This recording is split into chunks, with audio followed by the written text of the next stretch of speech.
Good morning. Today we will be talking about big books. You might wonder or ask yourself, what is a big book? Well, in kindergarten, a big book is used, and this is one example of a big book. Now, when we look at a big book, there's going to be very few sentences which you might not think is all that important, but the strategies that we can use before, during, and after reading will help inspire children to build in their curiosity and want to read even more books than just this one that we present them. And that is the key idea. So in this presentation, we will learn before, during, and after strategies when using big books. Good morning, kindergartners. Please read with me our morning message. Good morning, kindergartners. Today we will read Miss Bingarden Takes a Field Trip with Kindergarten. We will talk about important words that help us to understand the story better. While listening, think about what we already know. Then we will create a new ending with the new words that we will choose. Together, we will read the new ending.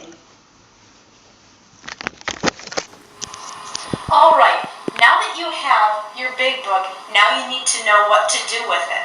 First, it's important when presenting any story to a child to make sure that you're animated. Make sure that you read with the tone that is depicted in the story.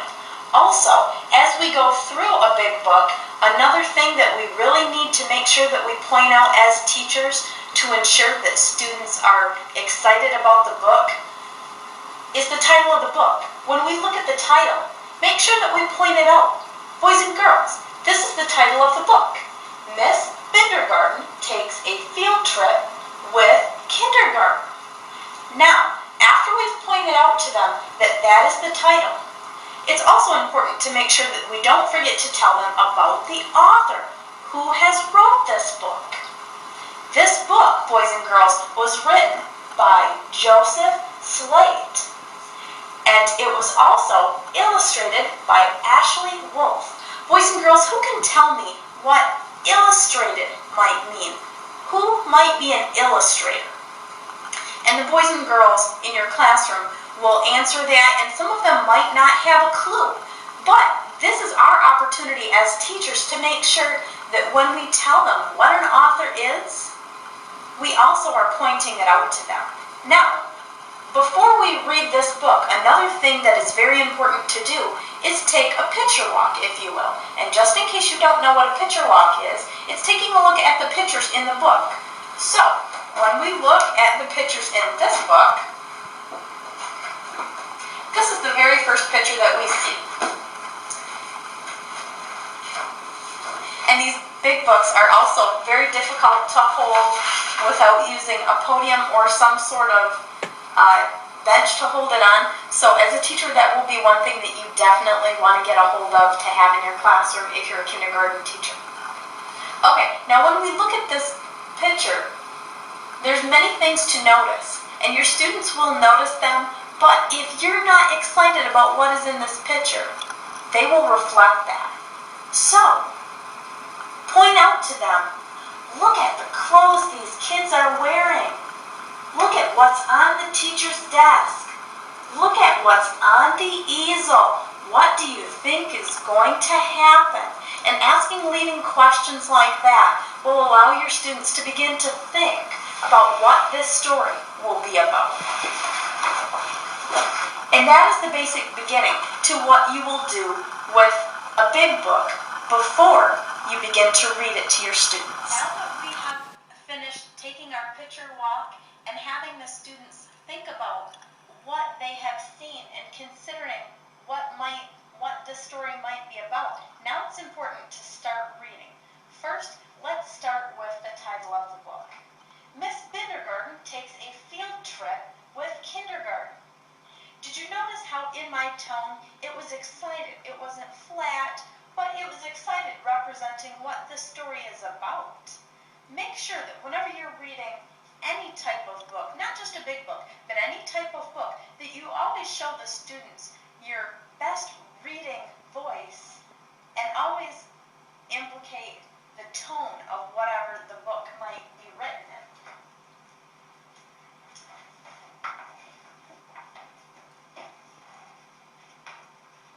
Miss Bindergarten takes a field trip with kindergarten. Adam's dad's a chaperone. Brenda's mom is too. Christopher says, "Hey, don't leave yet. A stone hopped in my shoe." Now, you probably noticed that with the line of dialogue, I did change my voice. Now, that's important because to us it might seem silly that we're reading in a different tone, but children will absolutely love it, and that will be one of the key strategies that will help the students to get really excited about reading and really want to know more about not only this book, but any other book that they pick up.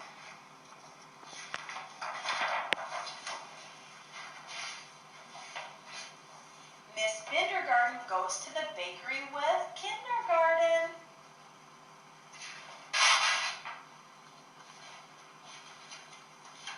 Danny cuts some cookies out. Emily sees them bake. Franny squirts pink icing on a scrumptious chocolate cake.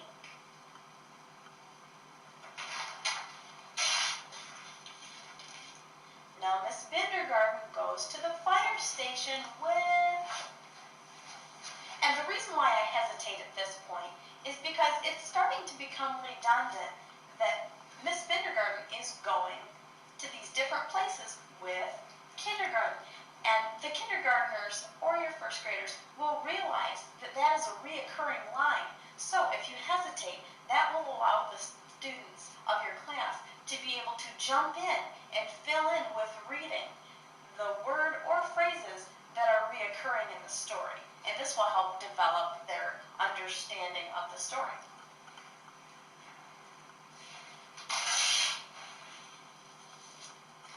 Gwen McGunny rings a bell. Henny holds a hose. Ian makes a funny face and laughs as his nose grows.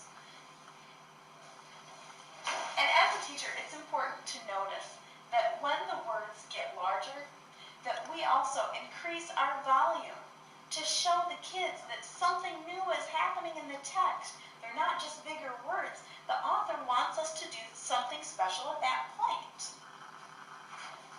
Now, as we keep reading, we will keep going in that same sort of manner, making sure to hesitate when there's reoccurring words or phrases that the students will be able to pick up on.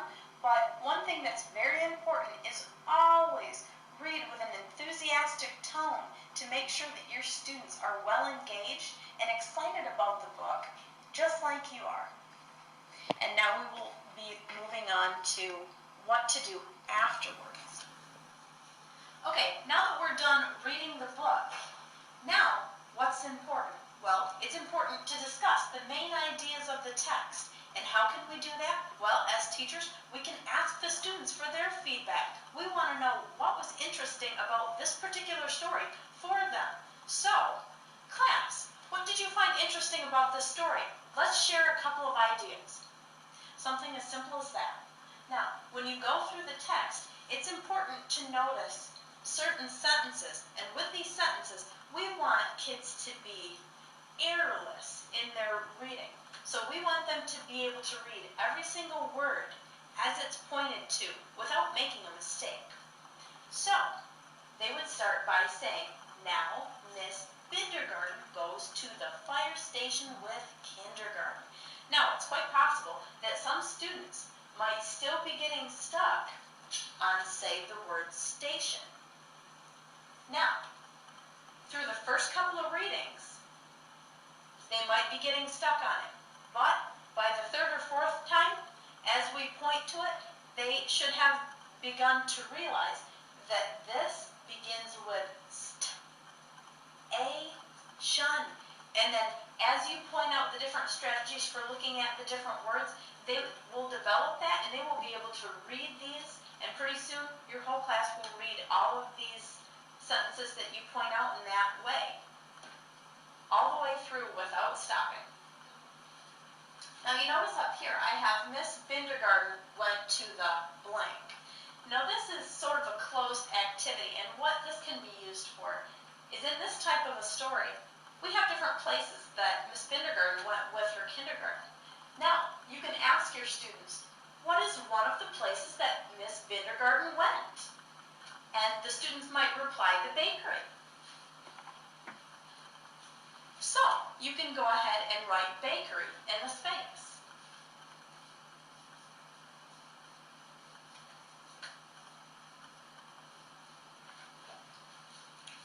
After that, you can also use this not only as the closed activity for them to reflect on what they have remembered about the story, but you can also use this as a key-off sentence to discuss, well, what did they see at the bakery? What did they do at the bakery?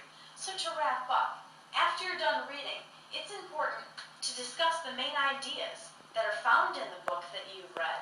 It's also important to identify what students really know and what they really found interesting about this book.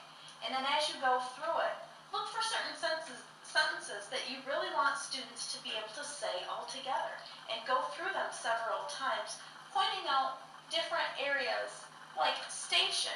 If children are having trouble saying station, make sure that you sound it out with them and then go back through the sentence and say it all together so that the next time they don't have to hesitate. They can get it right. So after you've went through these certain sentences, then one additional activity that you can do is a closed activity, which is leaving one spot blank, and then kids can recall what they've learned from the story and then fill that in. Thank you very much. Now that we're done reading the book, it's important to move on to a comprehension activity. With that, I will have this book up on the easel so students can refer back to it. I will also have the last sentence that I want students to focus on when thinking about their new ending. And the last sentence says, now Miss Bindergarten goes, whoa, stops with kindergarten. Now, I want the kindergartners to think, instead of going to the park as we know that they do, what else might happen that makes Miss Bindergarten say, whoa? What makes her stop?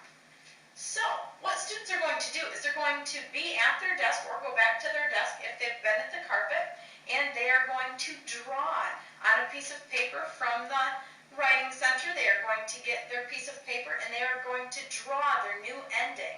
And in their table groups, they are going to talk about their pictures. And then, once all students have pretty much finished up what they're drawing with their new ending to the story, then we will read some of these new endings right along with the book.